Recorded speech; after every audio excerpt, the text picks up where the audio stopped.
ఆకాశాల మధ్య చూస్తూ ఉన్న జీవరాశులందరూ వాడి శరీర భాగములుగా చూచేనా ఇంకేమైనా చేసావా? ఇంతే చేసావు.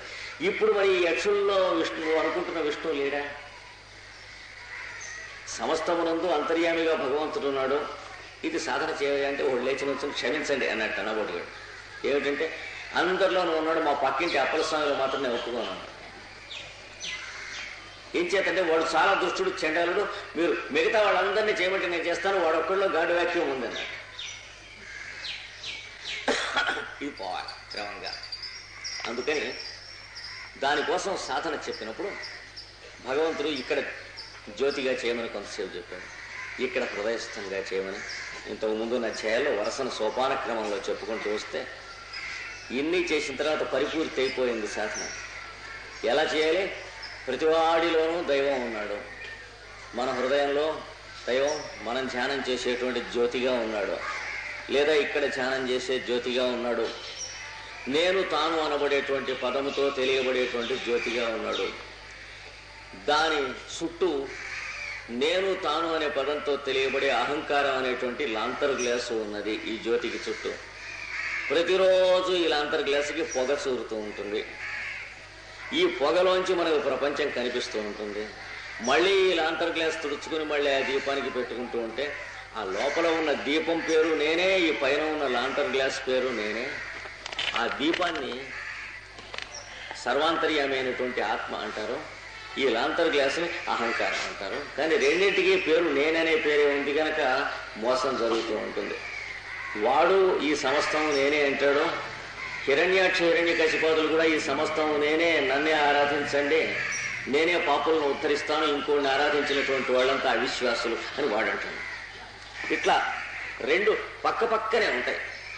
అందుకని సాధన చేస్తున్నప్పుడు లోపల వెలుగు కనిపించి వెలుగుగానో నారాయణుడుగానో విష్ణువుగానో శివుడుగానో సుబ్రహ్మణ్యేశ్వరుడుగానో ధ్యానం చేసుకుని మనందరి హృదయాల్లో దేవుడు ఉన్నాడు, అందరి లోపల ఉన్నాడు.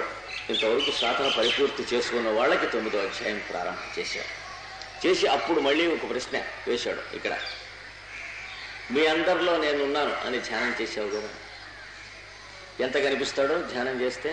ఇక్కడో లేకపోతే ఇక్కడో కనిపిస్తాడు. చేస్తే కళ్ళు మూసుకో. ఇప్పుడు ధ్యానం చేస్తున్న నువ్వు పెద్దవాడిగా, ధ్యానం చేయబడుతున్నటువంటి నీలో ఉన్నటువంటి ఆ వెలుగు రవ్వ పెద్దదా? మనలో దేవుడు ఉన్నాడనే ధ్యానం చేసాము, ఎంత చేసినా ఎన్నాళ్ళనేసి. దేవుళ్ళో మనం ఉన్నామనే ధ్యానంలోకి ఇంకా వద్దాం. ఇది ఎల్కేజీ కింద పనికి వస్తుంది. కానీ ఇంతకు ముందు చెప్పిన సాధన అంటే ప్రాథమిక స్థితికి పనికి వస్తుంది. అది ప్యాస్ కాకపోతే పైదాంట్లోకి రావు గనక తప్ప, లేకపోతే మన మనస్సు అనేటువంటి ఎలకల భావంలో పడ్డటువంటి ఎలక లాంటి వాడు భగవంతుడు అని అనుకుంటే ఎట్లా? మనస్సులో చేసే ధ్యానం ఎప్పుడు కూడాను మన మనస్సుకి సాధన పరిపూర్తి కొంతవరకు అయి దాని క్వాలిఫికేషన్ రావటం కోసం మన గదిలో ఉన్నటువంటి చోటుకి గది ఆకారం ఉన్నది అని తెలిసే వరకు ఇది గదిలో చోటు అనే భ్రాంతిలో మనం ఉంటాం. గదిలో చోటు కాదు, చోటులో గది అని తెలిసిన దాకా చేయాలి ఈ గదిలో. ఇది అయిపోయిన తర్వాత గది యువతలకు వచ్చి ఏ చోట్లో అంతకుముందు ఈ గది కట్టారో అసలు చోటు కూడా మనం చూసుకోవాలి. లేకపోతే గదిలో చోటు, అందులో మనం తయారు చేసుకున్నటువంటి మన సొంత నరవాసనలే మిగిలిపోతాయి. అందుకని ఇక్కడ 9వ అధ్యాయం దగ్గరికి వచ్చేటప్పటికి సాధన అంటే ఇక్కడికి భగవద్గీత సగానికి మడత పెట్టినట్లు పూర్వార్థం ఉత్తరార్థం చేయబడి మధ్యలో ఉన్నటువంటి అధ్యాయం కనుక, ఎలా అయితే యజుర్వేదానికి సరిగ్గా మధ్యలో రుద్రాధ్యాయం అనబడే నమ్మకం హృదయంలో ఉన్నదో, అలా భగవద్గీతకి మధ్యలో ఈ రాజవిద్య రాజవిషయం హృదయ స్థానంలో మధ్యలో. ఇటంత పుస్తకం మధ్యలో. అంటే ఒక పక్షికి రెక్కల మధ్యన అసలు పెట్ట ఎట్లా ఉంటుందో ఇది అలా ఉన్నది ఈ అధ్యాయం.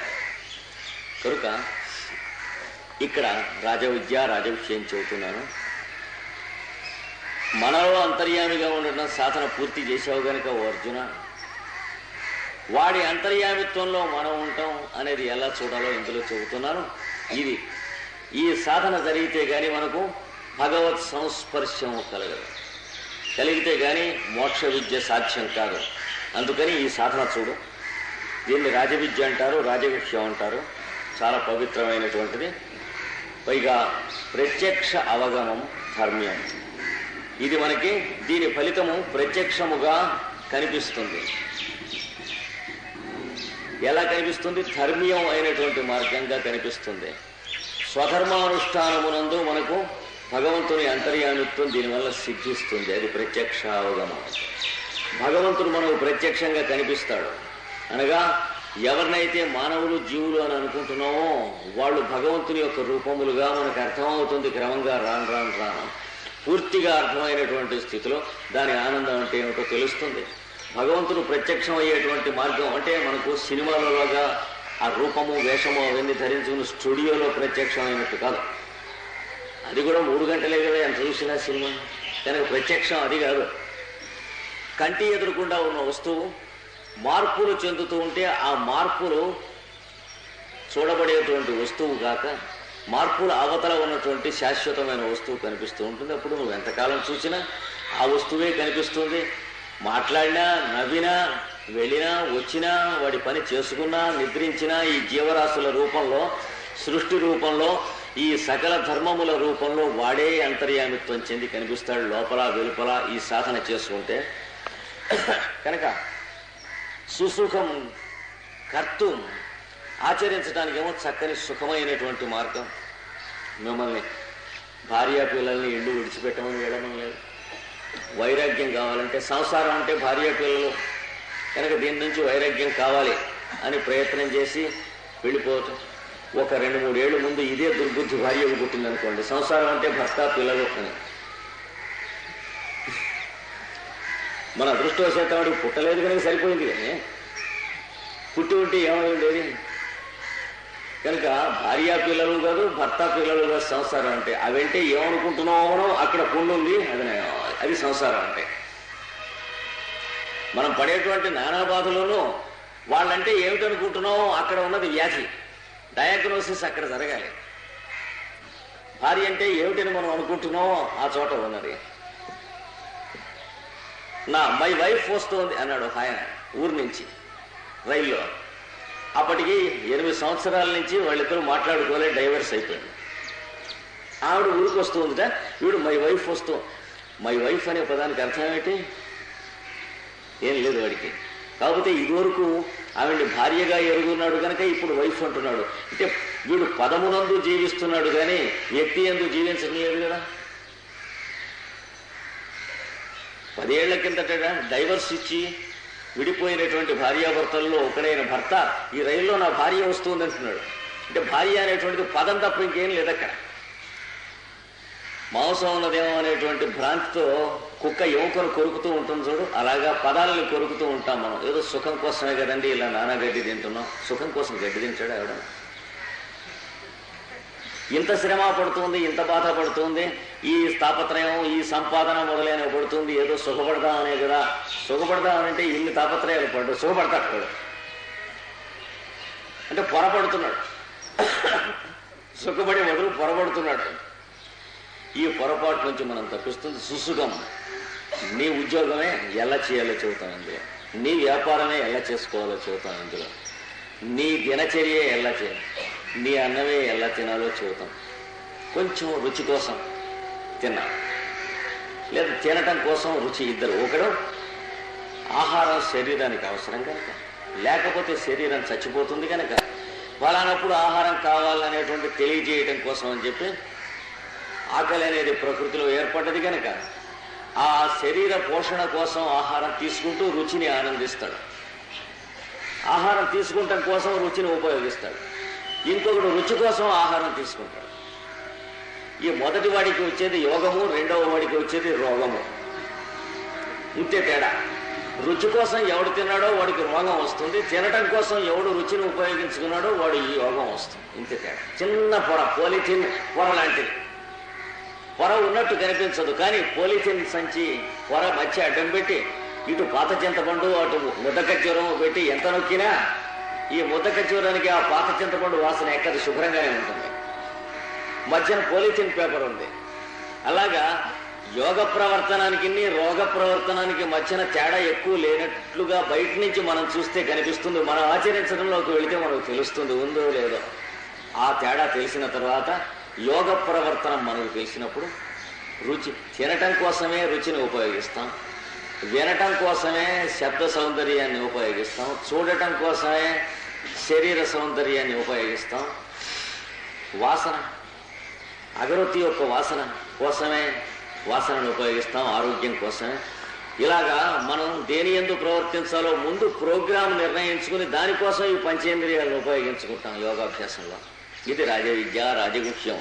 కనుక నీ కవిత్వమే, నీ సంగీతమే, నీ నాట్యమే, నీ శిల్పకళలే ఈ సమస్తం కూడా పంచేంద్రియాల నుంచి నువ్వు బయటికి వ్యాపారంలాగా వెళ్ళిపోయేందుకు ఉపయోగిస్తున్నావా, పంచేంద్రియాలను సాధన చేసి అందులో ఉన్న అంతర్యామిని దర్శనం చేయడానికి ఉపయోగిస్తున్నావా? ఈ రెండవ దానికోసం ఉపయోగించడం రాజయోగం. గనక అది తెలియక ఈ కన్ను నన్ను మోసం చేస్తుంది, ఈ చెవి మోసం చేస్తుంది, ఈ సంగీతం మొదలైన మంచి కావ్యాలాపం శవర్జేయతు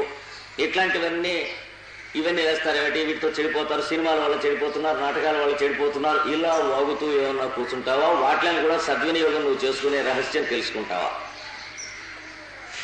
సినిమాల వల్ల చెడిపోతున్నారు అన్నటువంటి వాడు నువ్వు ఏ భక్త ప్రహ్లాదో, ధ్రువుడో, ఏదో రామదాసో, పోతనో, వేమనో చూసినప్పుడు సినిమాల వల్ల చెడిపోతావా? అందుకని ప్రపంచంలో ఉన్నటువంటి ప్రకృతి మనకు ఇచ్చినటువంటి సాధన సంపత్తిని చూచి ఇంద్రియాలు, మనస్సు, బుద్ధిని వాటి వల్ల చెడిపోతున్నాం అనుకునేవాడు మూర్ఖుడు.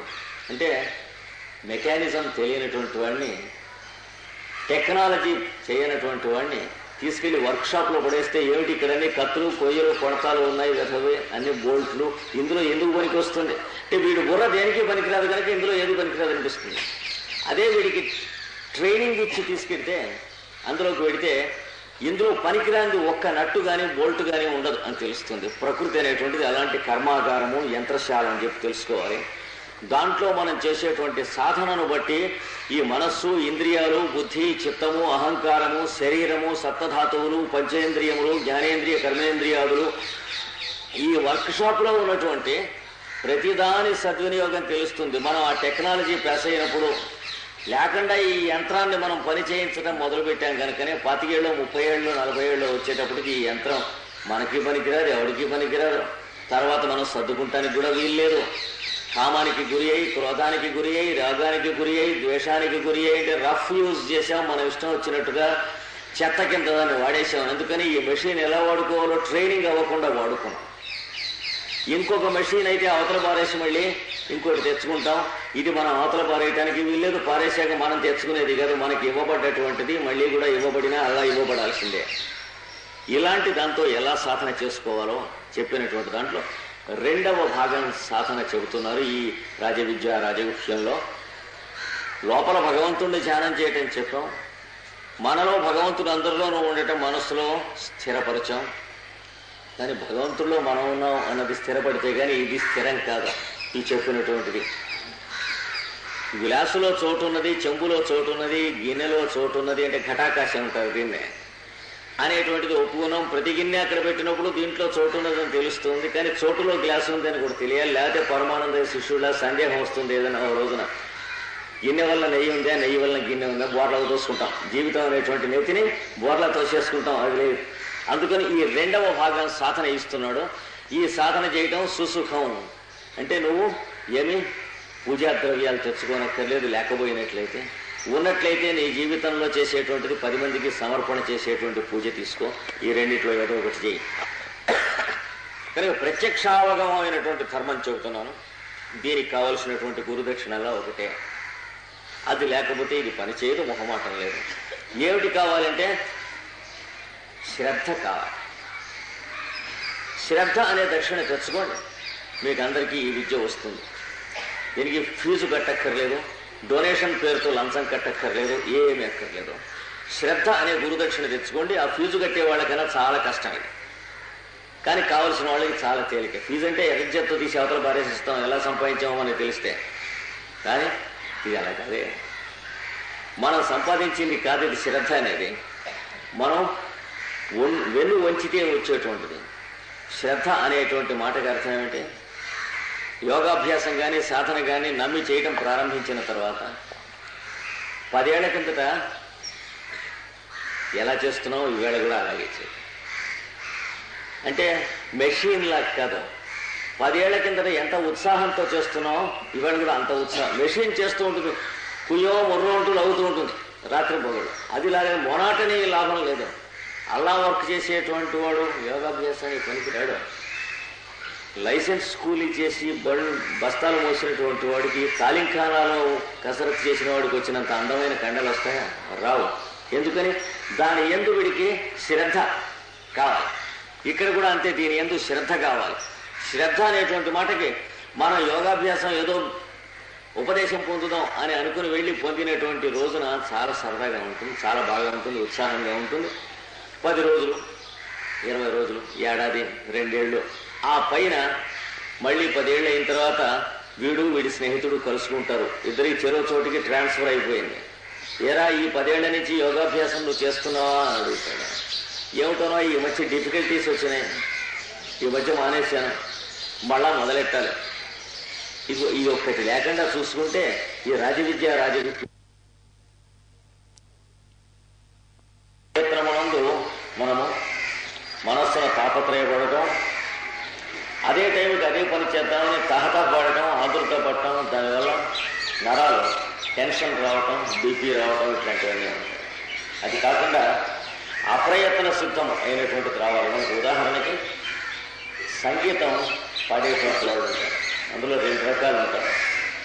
సంగీతం కొత్తగా నేర్చుకుని పాడుతున్న వాళ్ళు, చాలా కాలం తర్వాత సంగీతం పాడుతున్నటువంటి వాళ్ళు. కొత్తగా నేర్చుకున్న వాళ్ళు లయ అనేటువంటి దాంట్లో కోసం పోరాడి నప్పించి చాలా బాధపడుతుంది. ప్రయత్నం చేత చేసేటువంటి నియమములన్నీ ఆమోస్తరుగా ఉంటాయి. కానీ ప్రయత్నం సాధన స్థితి అయిపోయి సిద్ధస్థితి వచ్చినప్పుడు మహానుభావుడైనటువంటి వాడు, పెద్దవాడు ఎవడైనా సంగీతం పాడుతూ ఉంటే తాళం కోసం కానీ లయ కోసం కానీ తాను వెతకడం, తనతో కూడా తాళము లయ వస్తుంది. అలాగే మొట్టమొదటిగా మోటార్ కార్ని డ్రైవ్ చేయడం నేర్చుకుంటున్నటువంటి వాడి కన్నుల చేత, కాళ్ళ చేత, చేతుల చేత, మనస్సు చేత, పంచేంద్రియాల చేత కూడా డ్రైవింగే చేస్తూ ఉంటాడు, ఇంకేం ఉండదు. కానీ ఆ కారులో మీరు కూర్చొని కనుక ప్రయాణం చేస్తే ఒక అరగంట ప్రయాణం చేసేట్టు ఊళ్ళంతా పట్టేస్తుంది. ఎందుకని? ఇట్లా ఎగురుతూ పోతూ ఉంటుంది ఆ కారు. శరీరంతోనూ, మనస్సుతోనూ, పంచేంద్రియాలతోనూ, అన్నిటితోనూ డ్రైవింగ్. పక్కన కూర్చొని మీరు ఏమన్నా పలకరిస్తే ఆగో, ఇప్పుడు పలకరించదు అంటాడు. వాడికి డ్రైవింగ్ అంటే అవస్థ. ఒక్కొక్కప్పుడు కారు ఆపేసి నడిచి వెళ్ళటం కూడా ఉంటుంది. ప్రశాంతంగా ఉంటుంది మనస్సుకి. ఎందుకు వచ్చింది ఈ టార్చర్? అదే 25 సంవత్సరాలు డ్రైవింగ్ అయిపోయిన తర్వాత మంచి బిజినెస్ ఏదో పెట్టి తన కారు తాను నడుపుకుంటున్నటువంటి వాడు మళ్ళీ 10 ఏళ్ళు అయిన తర్వాత మీరు పెడితే వాడి కారులో మిమ్మల్ని కూర్చోబెట్టుకుని మీతో భగవద్గీత 9వ అధ్యాయంలో ఉన్న రహస్యాలు మాట్లాడుతూ మీకు వివరిస్తూ వాడు డ్రైవ్ చేస్తూ ఉంటాడు. రహస్యం ఏమిటంటే ఈ 2వ దశలో వాడు డ్రైవ్ చేయటం లేదు. వాడి కాళ్ళు డ్రైవ్ చేస్తున్నాయి, చేతులు డ్రైవ్ చేస్తున్నాయి, కన్నులు డ్రైవ్ చేస్తున్నాయి, మనస్సు డ్రైవ్ చేస్తుంది, ఇంద్రియాలు డ్రైవ్ చేస్తున్నాయి, శరీరం అంతా డ్రైవ్ చేస్తుంది. వాడు మాత్రం డ్రైవ్ చేయటం లేదు. ఇది సిద్ధస్థితి అనేటువంటిది. మొదటి దాంట్లో వాడు డ్రైవ్ చేయటం తప్ప ఇంకేమీ ఎరగదు. అందుకని వాడు చేస్తున్న డ్రైవింగ్ చాలా ఏడిచినట్టు ఉంటుంది. 2వ స్థితిలో తాను డ్రైవ్ చేయడం అనేదే లేదు, అంచేత డ్రైవింగ్ చాలా ఆనందంగా ఉంటుంది. వాడి కారులో పొద్దున్నే మీరు కూర్చుని ఒక రౌండ్ బొంబాయిలో తిరిగి వచ్చినట్లయితే భగవద్గీత వినటం అవుతుంది, కారు డ్రైవింగ్ చేయటం అవుతుంది. వాడు పార్థసారథి అంటే మిమ్మల్ని వాడి కారులో కూర్చోబెట్టుకుని డ్రైవింగ్ చేస్తాడు. ఎలాగో వల్ల కంటాలు పడి బండి డ్రైవ్ చేసేటువంటి వాడు లాభం. పార్థసారథి కూడా కారు డ్రైవర్గా పనిచేస్తాడు. కారులో కుదుపు కానీ జర్క్ కానీ ఏమి ఉండదు. పైగా వాడి కారులో శబ్దాలు రావు, గరగర గరగర డబ్బా వాయింపు ఉండదు. అంటే మా మతంలో చేరండి అని, లేకపోతే మా మతంలో చేరని వాళ్ళంతా పాపులని ఇలాంటి డబ్బాలు వినిపించవు వాళ్ళు. కానీ వాటి డ్రైవింగ్ చాలా స్మూత్గా ఉంటుంది. తమాషా ఎందుచేతంటే వాడు కారు మెయింటైన్ చేసుకుంటున్నా కూడా అదే రకమైన ఆర్ట్. వాడి చేతులు, కాళ్ళు, మనస్సు 24 గంటలు ఎప్పుడు కావాల్సి వస్తే అప్పుడు కారును మెయింటైన్ చేస్తూ ఉంటాయి. కానీ వాడు మాత్రం కారును మెయింటైన్ చేయడు. ఆ కారుకి ఒక కుర్రవాడిని పెట్టి క్లీనర్ని పెట్టినా కూడా వాడు 24 గంటలు ఈ కారు గురించి పనిచేస్తున్నాడో లేదో వీడి మీద తన మనస్సు పనిచేస్తూ ఉంటుంది, కానీ తాను పని చేయడు. ఈ రహస్యం తెలియజేసేదే మనకు 9వ అధ్యాయం. ఇన్ని పొరలలో ఏదో ఒక పొరకు మనం బానిస అయి దాసుడుగా నిలిచిపోతాం. శరీరానికి పొర, శరీరం అనేటువంటి పొరకు దాసుడై ఉండిపోయి 24 గంటల్లో తన శరీరం తను క్లీన్ చేసుకుంటూ ఉంటాం, తన జుట్టు తను దూకుంటూ ఉంటాం, తన మొహానికి తన బొట్టో పౌడరో పెట్టుకుంటూ ఉంటాం, తన బూట్లు తను పాలిష్ చేసుకుంటూ ఉంటాం, తన మేజోళ్ళు తను జాగ్రత్త పెట్టుకుంటూ ఉంటాం, తన గుడ్డలు తను జాగ్రత్త పెట్టుకుంటూ ఉంటాం, తన పెట్టె తను జాగ్రత్త పెట్టుకుంటూ ఉంటాం, తన బిలాంగింగ్స్ అంటారు. వీటితోనే జీవితం అంతా అవయోగంగా జీవించేటువంటి వాళ్ళు. వాడికి జీవితం మొత్తం భౌతిక శరీరమునకు, తన శరీరమునకు తాను బానిసగా బ్రతకవలసి వస్తుంది. చొక్కా నలిగిందే, చొక్కా కేవలం మొత్తాంటిందే చూసుకుని ఎప్పటికప్పుడు మార్చుకుంటూ ఉంటాడు. అంటే తన శరీరానికి తాను దాసుడుగా, బానిసగా తప్ప ఇంకొకలాగా వాడు బ్రతకడానికి అవకాశం లేదు. అలాగే ఇంకోడు మన అభిప్రాయములు, మన ఆదర్శములు, మన ఆశయములు మొదలైనటువంటి వాటికి బానిసగా కామక్రోధాలకి, రాగద్వేషాలకి గురి అవుతూ ఉంటారు. అంటే మనం ఏదో ఒక సిద్ధాంతాన్ని నమ్మాం, దాన్ని ఎలా అయినా స్థాపించి నిలబెట్టుకోవాలి అనేటువంటి ఈ మొట్టమొదటి కార్ డ్రైవింగ్ స్థితిలోనే చాలామంది ఉంటారు. లేదా తన మనస్సుకి కానీ, ఇంద్రియాలకు కానీ, కంటికి కానీ, చెవికి కానీ, నోటికి కానీ, నాలికి కానీ రుచిగా ఉన్నటువంటి వస్తువుల్ని తాను అనుభవించడం ఎందుకు దాసుడై అప్పుడే తోటలోంచి కోసుకొచ్చినటువంటి వంకాయల్లో పచ్చిమిరపకాయలు అన్నం వేసి తొక్కించి కూర వండించుకుని తిందామని మార్కెట్లో వంకాయలు చూడంగానే అనిపించేటువంటి వాడము ఉంటాం. ఆ వంకాయలు వెళ్ళి తోటలోకి వెళ్ళి తెచ్చుకోండి, ఈ పచ్చిమిరపకాయలు తెచ్చి, అల్లం తెచ్చి ఈ వంకాయ కూర చేయమని 9:30కి ఆఫీస్కి వెళ్ళాలి, 9ంటికి భార్యకు తెచ్చి ఇచ్చేవాళ్ళు ఉన్నారు. ఆవిడ ఆ రోజున చేయలేక సాయంత్రం చేస్తానంటే భార్య మీద కామక్రోధాలు పడినటువంటి వాళ్ళు. వంకాయ కూర తింటే సుఖంగా ఉంటుంది కదా అని చెప్పి అది వండకపోతే ఏడవటం నేర్చుకుంటాం. సుఖంగా ఉండే పని చేయలేక ఏడుస్తున్నాం, ఇంకా సుఖంగా ఎక్కడ ఉంటాం? సుఖంగా ఉండే పని ఎదుటి వాళ్ళు చేయలేదని కోప్పడుతున్నాం మనం, ఇంకా సుఖంగా ఎట్లా ఉంటాం? కోప్పట్టంతో సరిపోయి, ఏడవడంతో సరిపోయి, వండలేదని ఈర్ష్యతో సరిపోయి, ఎందుకు వండలేదు అని అనుమానంతో సరిపోయి ఇంకా సుఖంగా ఉండడానికి టైం ఇక్కడ ఉన్నది. అంటే one is not free or rationalistic enough to be happy because he is conditioned by himself. తన కాంప్లెక్స్లు, తన రాగం, తన ద్వేషం, తన కోపం, తన సస్పిషను, తన పట్టుదల, తాను తెచ్చిన కూర వండలేదనేటువంటి ఇన్ఫీరియారిటీ కాంప్లెక్స్, వీటన్నిటికీ బానిసయ్యి కుక్కవలే బతికేటువంటి వాడికి సుఖపట్టడం ఎట్లా ఉంటుంది? దీన్నే సెల్ఫ్ కండిషనింగ్ అంటారు. తన మాట ఎదటివాడు వినాలా, వాడి మాట తాను వినాలా అనేది తేలకుండా జన్మలో చచ్చిపోయేటువంటి లిటిగెంట్స్ చాలామంది ఉంటారు. వాడికి సుఖపడేటువంటిది ఉండదు. ఇలాంటి బంధనములు అంటే సెల్ఫ్ కండిషనింగ్స్ అనేటువంటి దాంట్లోంచి ఫైనల్ స్ట్రోక్లో విమోచన ఇచ్చేటువంటి విద్య ఇస్తున్నాను, శ్రద్ధతో జాగ్రత్తగా స్వీకరించండి. దీనికి కావాల్సినటువంటి ప్రాథమికం అంటే ప్రిలిమినరీ స్టెప్స్ అన్నీ ఇదివరకు ఇచ్చేసాను. కొంచెం మనసు చోట నిలబెట్టడానికి, కూర్చొని ధ్యానం చేసుకోవాలంటే చోటు ఎలా ఉండాలి, కూర్చునేటువంటి చాప ఎలా ఉండాలి, పరిసర ప్రాంతాలు ఎలా ఉండాలి, కన్నులు మూసుకుంటే మనస్సు ఏ రకంగా నిలపడానికి ప్రయత్నం చేయాలి, ఇలాంటి ప్రాథమికాలన్నీ ముందు అయిపోయినాయి. మొదటి 8 అధ్యాయాల్లోనూ స్కూల్ పెట్టాలంటే ఏమేమి పారాఫెర్నాలియా కావాలో, స్టాఫ్ ఎవరు కావాలో అవన్నీ అయిపోయినాయి.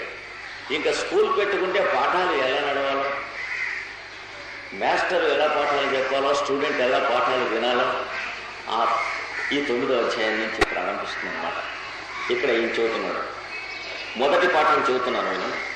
ప్రపంచంలో ఈ చూస్తూ ఉన్నటువంటి వాళ్ళందరినీ చూసి వీళ్ళని ఏమనుకుంటున్నారు మీరంతా? వారెవరో అనుకుంటున్నారు, వారు ఎరుగున్నవారు, వారు బంధువులు, వారు మిత్రులు, వారికి నా మీద భేదాభిప్రాయం ఉంది, వారు నన్ను ఒక మాట విమర్శించారు, ఈ దృష్టితో చూస్తున్నాం. అంటే ఎంతమందిని ఎరుగుదుమో అంతమంది మీద మనకున్న ఇంప్రెషన్స్ని లైసెన్స్ స్కూల్ మోసినట్టు మనం బుర్రకాయ మీద మోసుకుంటున్నాం. బీపీ వస్తూ ఉంటుంది, సర్పాసలు మొదలైన నానా గడ్డి తింటూ ఉంటాం. తర్వాత చూసారా, అంటే మనం ఎంతమందిని ఎరుగుదామో అంతమందిని గురించి మంచి కానీ చెడు కానీ ఒక అభిప్రాయం అనేటువంటి ఒక సూట్ కేసు బెట్టింగ్ బుర్ర మీద పెట్టుకుని వీళ్ళందరి మనం మోస్తూ ఉంటాం. కానీ బుర్రలో ఈ బరువు ఉంటుంది. లైసెన్స్ స్కూల్కి అయితే అది మోసినందువల్ల కూలీ అయినా ఉన్నది. మనం ఇతరుల గురించి మోసినటువంటి ఇంప్రెషన్స్కి ఎవడు కూలీ డబ్బులు కూడా ఇచ్చేటువంటిది ఎవరు లేదు. మన బుర్ర మీద మనమే, ఎందుకంటే సెల్ఫ్ స్టైల్డ్ లేబర్ ఇది. అంటే మనంతగానో శ్రమ పట్టణంలో సరదా పడి మనం నెత్తిన మోస్తూ ఉన్నటువంటి హెడ్ లోడ్ ఇదంతానో, ఆ హెడ్ లోడ్ నుంచి విమోచనం చేసుకోవాలంటే మనమే తెచ్చిపెట్టుకున్నది కనుక మనమే విమోచనం చేసుకోవాలి. మెథడ్ తెలియకపోతే అది కూడా లేదు. అందుకని ఆ మెథడ్ చూస్తున్నాను. కానీ దానికి ఒక మెథడ్ చూస్తాను. ఎరుగున్న వాళ్ళని చూస్తే అది వరకు నీవు ఎరుగున్న ఇంప్రెషన్స్ అనే బరువు మోయకు బుర్రలో. మొట్టమొదటి ధ్యానం వీరందరూ నా యందు ఉన్నారు అని ధ్యానం చేయి మొదలుపెట్టి. ఏది లోపల లేదు కదా, బయట ఉన్నారు కదా. నీ శరీరం ఒక కుండలాగా ఆలోచించండి. కుండ లోపల కుండ బయట ఆకాశం ఉన్నట్లుగా శరీరం లోపల శరీరంలోనూ కూడా నీవు ఉన్నావు. నీ శరీరం ఒక ఇల్లుగా భావన చెయ్యి. మన పురాణాదుల్లో వేదాదుల్లో ఈ ఉదాహరణలు ఉపమానాలు అన్నీ వాళ్ళు ఇచ్చినవి, మనం సొంతంగా చెప్తున్నవి కావు. వీటిలో శరీరాన్ని ఒక ఇల్లుగా చూసుకో. ఇంట్లో ప్రతి గదిలోనూ చోటు ఉన్నది. చోటుకి లెక్కగట్టి అద్దెకిస్తున్నావు, అంతవరకే నీకు తెలుసు. గదిలో చోటు విశాలంగా ఉంటే అద్దె ఎక్కువ పుచ్చుకుంటున్నావు. చోటు నీ అబ్బసొమ్మలే, కానీ చోటులో ఇల్లు కట్టావు కానీ ఇంట్లో చోటు కట్టలేదు. రిమెంబర్, గుర్తు ఉంచుకో. నువ్వు ఇల్లు కట్టకపోవడం చోటు అక్కడ ఉంది, దాంట్లో ఇల్లు కట్టావు. ఇంటి చుట్టూ చోటు ఉన్నది, ఇంట్లో లోపల చోటు ఉన్నది. చోటులో ఇల్లు కట్టావు. నువ్వు కట్టిన రోజు నుంచి ఆ ఇల్లు పడిపోయే వరకు మాత్రం ఇల్లు ఉంటుంది, దానికి అద్దె నువ్వు పుచ్చుకుంటున్నావు. నువ్వు ఇది కట్టక వరకు ఈ చోటు ఉన్నది, నీ ఇల్లు పడిపోయిన తర్వాత ఈ చోటు ఉన్నది, నీకు ఇంకోటి రిజిస్టర్ చేయక వరకు ఉన్నది, నువ్వు ఇంకోటి రిజిస్టర్ చేసిన తర్వాత ఉన్నది. ఈ రిజిస్ట్రేషన్ల దరిద్రం ఒకటే మనకు మిగిలేదు. చోటు నీది కాదు, నాది కాదు. అలాగా నేను అనే శబ్దంతో మనం లోపల శరీరంలో చెబుతూ ఉన్న దాని పేరు కేవలం మనం చోటు అని దేన్ని చూస్తున్నామో అదే, అంతకంటే ఇంకేం లేదు. ఈ శరీరములు అనేటువంటివి ఆ నేను అనే దానికి జనరేటర్స్ కింద పనిచేస్తున్నాయి. ఎలక్ట్రిసిటీ ఎలా జనరేట్ అవుతుందో ఒక మాట మనం చూసుకున్నట్లయితే తెలుస్తుంది. శ్రీశైలంలో ప్రాజెక్ట్ ఏరియాలో ఉన్నటువంటి ఎలక్ట్రికల్ ఇంజనీర్స్ అందరితో పాటు ఒక రోజున ప్రాజెక్టుకి వెళ్ళాను. అక్కడ హోమియోపతి క్లాసులు నడుపుతాం.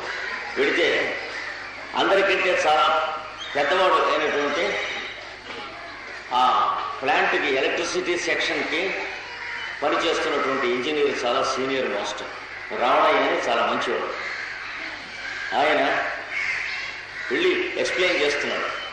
ఈ లోపల నుంచి నీళ్ళు ఇలా వస్తాయండి, అడుగున టర్బైన్స్లోకి దూరుతాయి, దాన్ని తిప్పుతుంది, తిప్పితే పైనుంచి కరెంటు దీంట్లోంచి వచ్చేస్తుంది, ఈ వైర్స్లోంచి ఇలా వచ్చి దీంట్లో కండెన్స్ చేస్తాం చెప్పారు. బాగానే ఉంది. ఇది మేము 3వ క్లాస్ ఫిజిక్స్లో కూడా చదువుకున్నాం.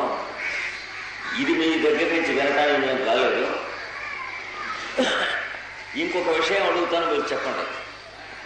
ఈ అడుగు నుంచి నీళ్లు దూరుతున్నాయి, దూరి తిరిగి యువతలకు వస్తున్నాయి.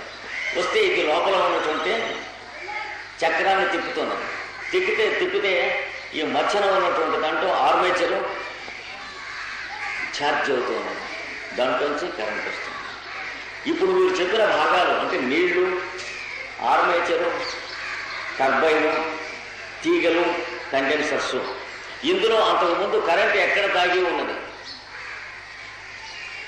ఎక్కడి నుంచి వస్తున్నది, ఇందులో ఏ భాగం నుంచి వస్తున్నదో తమరు కొంచెం చెబితే నిజంగా ఎలక్ట్రిసిటీని గురించి మీరు మాకు చెప్పినట్టు ఈ సొళ్ళు కబుర్లన్నీ మేము విన్నాం అన్నాడు. అంటే నవ్వుతూ అన్నాడు, ఎక్కడి నుంచి ఏమిటండి పుడుతుంది అన్నాడు. Don't be unreasonable. ఎవడన్నా పుట్టడం అంటే తల్లి తండ్రి 9 మాసముల చరిత్ర ఉన్నది. సడన్ గా ఠమ్మన పుట్టడం.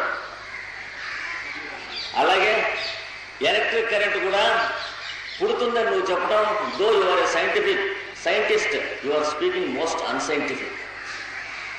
సైంటిఫిక్ బ్రెయిన్ కావాలి కానీ సైన్స్ క్వాలిఫికేషన్ కాదు కావాల్సింది మనిషికి. బిఏ, ఎంఈఏ క్వాలిఫికేషన్ కొనుక్కోవచ్చు, ఫీజు ఇచ్చి కొనుక్కోవచ్చు, మనం కట్టేటువంటి డొనేషన్ పేరు లంచం ఇచ్చి కొనుక్కోవచ్చు, అవన్నీ వేరు. కానీ సైంటిఫిక్ బ్రెయిన్ అవ్వాలి. అది అయినప్పుడు మనం తయారు చేసేటువంటి ఈ ఎలక్ట్రిసిటీ మొదలైనటువంటివన్నీ మనం సద్వినియోగం చేసుకుంటాం. లేకపోతే సైన్స్ వల్ల ఏం సాధించుకున్నామంటే మనుషుల మీద మనుషులు, నగరాల మీద బాంబులు వేయటం అనేటువంటి పశుత్వాన్ని, నీచత్వాన్ని నేర్చుకున్నాం అనే స్థితికి వస్తే ఇంత సైన్స్ డెవలప్ అయ్యి కూడా కంట్రీ మీద కంట్రీ బొంబార్డ్మెంట్ చేసుకునేటువంటి ప్యాలియోలిథిక్ స్టేజ్ అంటే బేసిక్లీ